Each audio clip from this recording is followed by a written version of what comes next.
Hello everybody, welcome to Talk About Houses. I'm Todd. I'm Juana. Okay, so today's video is the top 11 reasons why right now is a good time to buy a house. Okay. Now we're not doing this video in a vacuum. We're comparing this to what it was like buying a house last spring. Of course, this is the fall of 2022. There's some uncertainty going on and there's some higher interest rates. But then on the other side of the coin, there's all these great things that are happening.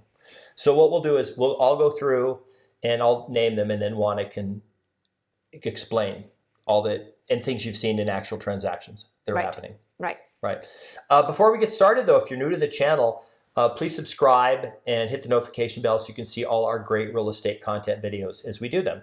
And then if you have suggestions for things that you would like us to talk about, please leave that in the comments as well. We do read your comments, and if it's something in our wheelhouse or if it's something that we haven't talked about in a while, we will make every attempt to do that video for you. Okay. So the first reason is seller paid closing costs did not exist 6 months ago. No, not at all. What's a seller paid closing cost? So seller paid closing costs are things like the seller maybe just giving you an outright credit for closing costs that can pay for things like your loan origination fee, or maybe part of your escrow fee, or maybe a home warranty, something that is for the benefit of the seller. In the springtime and most of last year, that just did not happen. If anything, buyers volunteered to pay the seller's closing costs. Yeah. It was not uncommon for buyers to say, well, Mr. Seller, I'll pay for your property transfer tax. I'll pay for, whatever it is that's customarily a seller closing cost. Seller paid rate buy down. What's a rate buy down? So let's say that the going rate is 7% and that it costs $10,000 for you to get half a point down. So instead of paying 7% on your loan, paying 6.5% on your loan, and the seller will pay $10,000 to buy down that rate for you. Okay. Seller paid repairs to the property. Right.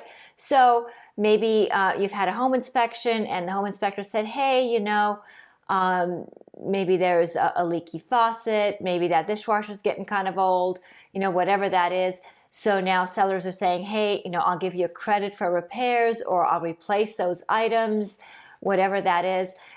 That's not unusual at this point. Maybe an appliance package altogether, something for the benefit of the buyer to sweeten the pot. Okay, and that you weren't getting that in the spring. The opposite. There was zero. Seller wasn't paying for anything. Seller wasn't paying for anything, and they were taking everything with them. Okay, what's the difference? Because the next one, seller paid improvement. So what's the difference between a repair and an improvement? So a repair is something that doesn't work well. An improvement is just that, an improvement. So like I said, a repair would be like replacing a dishwasher that doesn't work that well. An improvement would be an appliance package where they'll buy you all new appliances even though there are appliances in place. Okay. Price negotiation. Oh yeah. The price negotiation 6 months ago was, we're listed for $450. We have 6 offers. They're all over list price. Pick a number that's above $450 and roll the dice. Right. So how does price negotiation work today? So now it's the other way around. It's maybe they're listed for $450 and you make them an offer for maybe $435, $440, and you might get it. Yeah, and they may say, well, we really want $450, but we'll give you these things, closing costs, a bunch of other stuff that you get to negotiate. Well, and the thing is that, remember, in the springtime, we as a listing agent, I was negotiating free rent back for the sellers. It wasn't uncommon for us to get 60 days free rent back for the seller after close of escrow. Now the opposite is happening. If the seller wants to stay in there, the seller's going to have to pay rent to the buyer. Also in line with price negotiation, just paying less than the asking price. Absolutely. Like out of the blue, you're just not going to pay that price. And what's happening is sometimes sellers need a little bit of time to adjust to that. So maybe if the house is listed for $500,000 and you offer them $480 and they say no thank you, give them a little bit of time. Come back in about 10 days and say, how's that $480 looking right now? Yeah. Because it might be looking kind of good. You don't need to waive your inspections. Absolutely not. So in the springtime, it was not uncommon for buyers, in order to make the offer more attractive to the seller, for them to waive inspections, waive appraisal contingencies, and that's no longer the case. You do not have to waive any of that now. And if the appraisal comes in low, guess what? Chances are that seller is going to lower the price to appraised value rather than saying, hey, you have to come up with the cash out of pocket. Otherwise, next, I've got another buyer lined up. The next one is inspection negotiation. So what is that? How do you negotiate the inspection items? So inspection items are like kind of what we talked about before is your home inspector says, hey, maybe your roof is kind of old, or maybe you should get the roof looked at a little closer, or maybe I saw a spot on the ceiling, maybe you need the roof fixed. So things like that, things that show up on the home inspection as to be investigated, to be repaired, needing further evaluation, any of those things now all of a sudden become a negotiating point. Time to think about the deal. Yeah, so you're not in this position where the seller says, hey, you've got 20 minutes to make a decision, right? Now, you've got quite a bit of time to make a decision. You're not as concerned about another buyer coming in and purchasing the property right out from under. You can sleep on it and make a good choice. You can buy a house on a home sale contingency. This is really helpful to a lot of people because this is something that we really haven't seen for the last couple of years. So if you had a home to sell, you were stuck because no seller was going to accept the home sale contingency when he had buyers lined up around the corner. But now if you have a property to sell, a home seller might be willing to say, hey, you know what, I'm okay with that. Go ahead and sell your home, and when you close on your home, you can buy my house. Now there is a caveat to that. Most of these home sale contingencies also have a contingency on the seller side that says that if the seller gets another offer, then you have the option to either drop your home sale contingency or go ahead and bow out and let the new buyer replace you and let the seller sell the house to the new buyer. Okay, the last one, longer time from when you write the contract to when you have to close escrow. Right, so for the last couple of years, it's been let's go, let's go, let's go. We've had this situation where sellers were very anxious to close and, deals were closing in 2-3 weeks. That was pretty common. 30 days was becoming a long escrow. Yeah, that was if you had a complex financing. It was 30 days. So now, sellers are more patient and they're saying, hey, if you need 45 days to close, if you need 60 days to close, that's fine. Sellers are much more amenable to being accommodating to buyers, which was not the case for the last couple of years. Okay. Now this is really the last, say, month or two. This has been the new normal, and it switched pretty quick. Yes. We went from a pretty hard market to when it stalled out.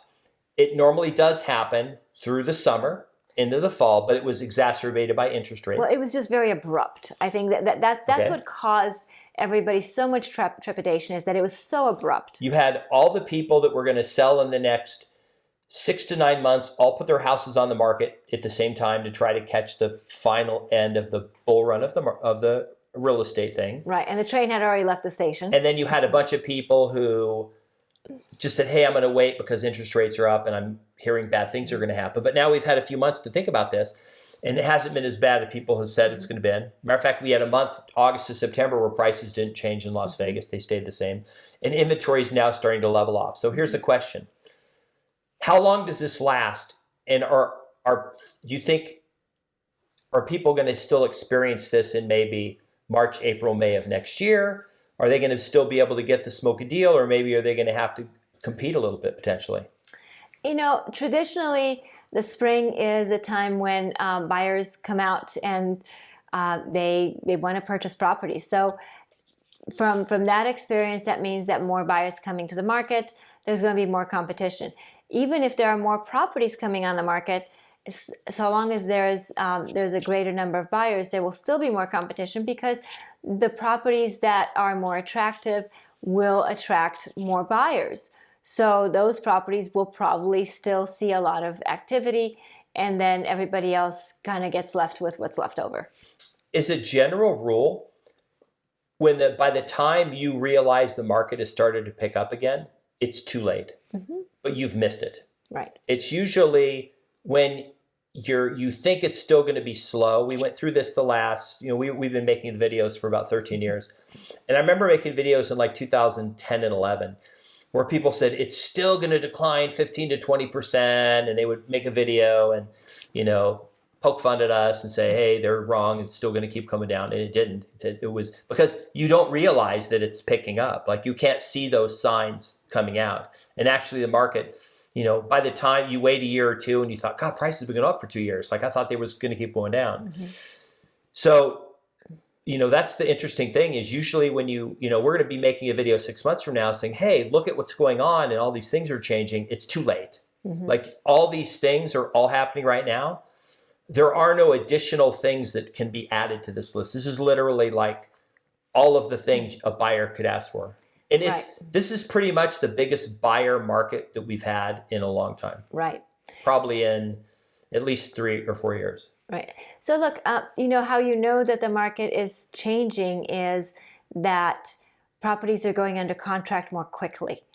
And as a real estate professional, how we know that the market is changing is not only are properties going on the market more quickly, but maybe we're getting multiple offers. But as far as those numbers becoming statistically significant, it takes a while for that to show up. So by the time that data shows up, the market's already turned. Having predominantly or just basically only having done listings, are you seeing a lot of people wanting to sell and then nobody's house is selling, or the house is still kind of selling? Houses are selling. It's just taking a while. And, I am seeing still quite a good number of properties coming on the market, but I'm not seeing a flood of properties coming on the market. This is not 2000, because at one point, I think it was 2009, we, between us, had over 600 listings. And it was pretty bleak back then, but they were all selling. They were just, they were selling for less money than they had sold for 3-4 years prior. Right? Okay. Any final words? So, we want to know what's happening in your market. Tell us where you are. Tell us what's happening.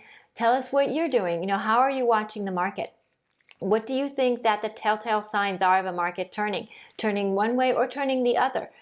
We want to learn from you as well, so please leave us comments. We welcome them. We do read your comments. Please subscribe, hit the notification bell, share the video if you think it's helpful, and we'll see you on the next video. Bye. Bye.